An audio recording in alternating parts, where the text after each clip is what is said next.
two older i7 chips, the i7 2600K versus the i7 3770K in 2016, and see if it's still viable for you to pick up either a 2600K or 3770K used on the PC hardware market. So without further ado, let's get right into the video. So as I mentioned, the i7 2600K has been in my main rig for about 4 years now and has done so much for me. It's an awesome i7 processor. I picked it up a few years back and I have never looked back really. It's done really good for video editing, gaming, all that sort of stuff. I really had no desire to upgrade from the 2600K to something newer on the Intel platform until something was given to me. So we had a circumstance come up, you could say, and an i7 3770K fell into my lap, and I've realized it is on the same socket type. So I was able to transplant my 2600K out and put in this 3770K, and basically wanted to see if there was a difference and if these processors are still viable in 2016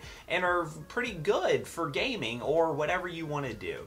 So what I did was run a suite of benchmarks. I went through and got the 2600K, I did a Cinebench test, I also benchmarked games like Crysis 3, Battlefield 4, and Metro Last Light, all of them on maxed out 1080p settings, and then I swapped in the 3770K and did the same thing, and we're going to go over the benchmarks. Disclaimer, the processors are both overclocked to 4 GHz. I am rocking 16 GB of RAM in this system, and the graphics card is an R9 390.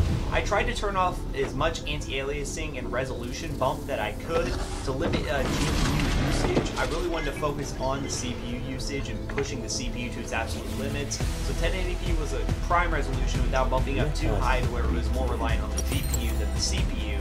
So this is why I did what I did for the testing, and I just want to explain that. And without further ado, let's just get right into the benchmarks.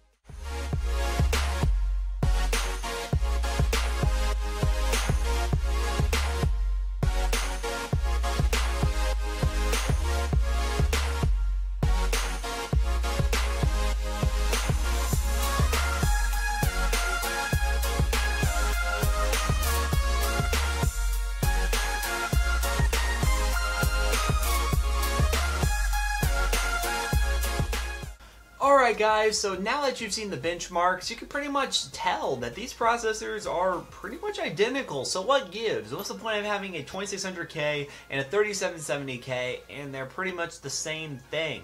Well, this is what I wanted to get into. This pretty much tells the story of Intel over the past few years. Intel,